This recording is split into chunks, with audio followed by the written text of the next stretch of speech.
Yo, what's up mga kaibigan? Nalina tayo magkwentuhan. So kanina nga ay nakuha ng ating Gilas Pilipinas ang napaka-impresibong panalo kontra sa host nation na China na palaging kampyon tuwing sila ang host. 77-76 ang score natapos ang game mula sa late game heroics si Justin Brownlee. Syempre malaki din ang ambag ng mga tulad nila Scottie Thompson at Kevin Alas. Ngunit si Brownlee nga talaga yung nag-alatimak na hinabol ang China gamit ang kanyang magkakasunod na 3 points. Ganun pa man ang sinasabi nga ng ilan sa ating mga kababayan ay karma umano ito. Hindi nga daw binibigyan ng ticket sa mga Pilipino, kaya naman kung napanood nyo nga ang game ay tila ba ang women's team lang natin ang sumusuporta sa Gilas sa venue mismo.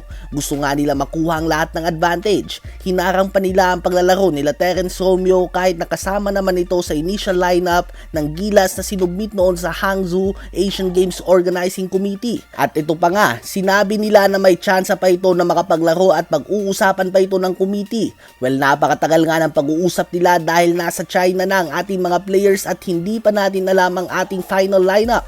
Hindi nga alam ni Coach Tim Cone kung sinong lineup ang gagamitin niya 24 hours bago magsimula ang ating first game. So again, we are in a major disadvantage. At sa schedule din nga ng game, tayo lang ang kupunan na may laro na less than 24 hours ang pagitan. Nakatatlong game nga tayo in less than 3 days or 72 hours. Ang coach din na sinabi noon na kulang ang Gilas sa quality ay nasibak sa kanyang pwesto sa Serbia at ngayon naman ay rumored na sisibakin na ito ni Yao Ming matapos sa talunin ng Gilas sa isang napaka-importanting game sa World Cup noon. Dahil nga sa panalo natin noong World Cup ay hindi nabigyan ng tsansa ang China na mag-compete kahit sa Olympic qualifying tournament man lang. At ngayon matapos ang mahabang panahon na palagi silang kampiyon sa Asian Games tuwing sila ang host country, ang China ay muling nakatanggap ng masakit na talo mula sa kamay ng mga Pilipino.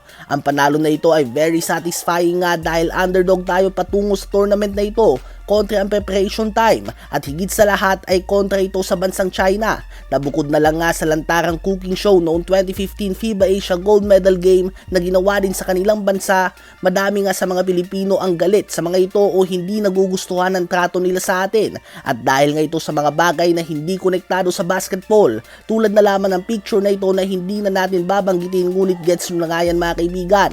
So ang Pilipinas ay babalik nga sa finals ng Asian Games for the first time since 1990. That is more than 3 decades ago. Makakaharap natin dyan ang bansa na tumalo sa atin noong group stages na Jordan. Ano ba masasabi nyo tungkol dito? I-comment yan sa baba at aking babasahin yan. Huwag kakalimutan na mag-like, mag-subscribe at i-hit ang notification bell for more updates at kwentuhan. Salamat po!